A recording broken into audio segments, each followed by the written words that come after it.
Καλημέρα, καλησπέρα, καλό απόγευμα. Ελπίζω ότι θα καταφέρω να σας δείξω επιτέλους αυτό το tutorial του πώς να φτιάξετε αυτή την κορδέλα. Είναι πάρα πολύ εύκολη πραγματικά και ελπίζω να βγει αυτό στον αέρα. Λοιπόν, ξεκινάμε. Παίρνουμε μια απλή κορδέλα από αυτές που τυλίγουμε το δέντρο μας τα Χριστούγεννα. Ό,τι σχέδιο έχουμε, ό,τι χρώμα έχουμε, οτιδήποτε κορδέλα διαθέτουμε. Όπως βλέπετε, αυτή που έχω εγώ είναι αρκετά μεγάλη και μακριά.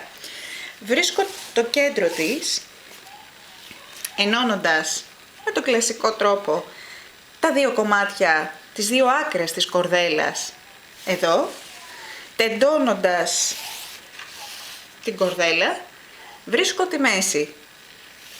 Αφού λοιπόν βρω τη μέση, αποφασίζω πόσο μεγάλη θέλω να είναι, πόσο μεγάλο θέλω να είναι αυτό το κομμάτι του φιόγκου. Επιλέγω λοιπόν το σημείο και διπλώνω. Διπλώνω, διπλώνω, διπλώνω, διπλώνω και διπλώνω. Πολύ καλά καταλάβατε. Και αφήνω δύο ακρούλες, που φυσικά, όπως πολύ καλά καταλαβαίνετε, θα χρησιμεύσουν τυλίγοντας από διαφορετικές μεριές, ανάποδα. Το βλέπετε? Θα κάνω ένα κομπάκι για να σταθεροποιήσω την κορδέλα και άλλο ένα. Πολύ ωραία. Και τώρα φτιάχνω ουσιαστικά το φιόγκο μου όπως θέλω να είναι τα φυλαράκια του.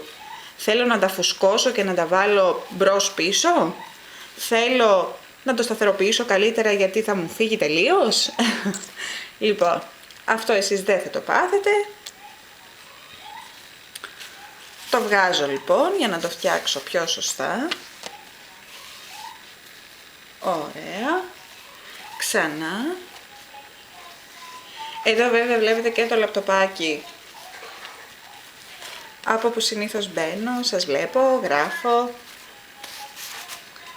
Ξαναδένω και σταθεροποιώ την κορδέλα μου και μπορώ να τη στολίσω οπουδήποτε. Φτιάχνουμε και πάλι. Τα ανοίγουμε, τα κλείνουμε, καταλάβατε εσείς. Και να σας δείξω και αυτό που έφτιαξα για την κόρη μου, που ήταν το λαμπερό αστέρι. Μου ζήτησε η δασκάλα να βάλουμε κάτι στα μαλλιά της.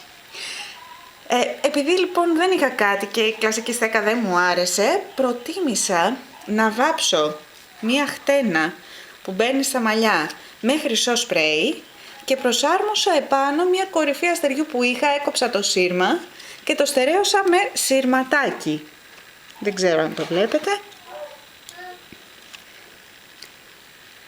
Και φυσικά θα σας δείξω και τη στολή της σε φωτογραφία, την οποία την έγραψα μόνη μου και θέλω να είστε επίοικείς.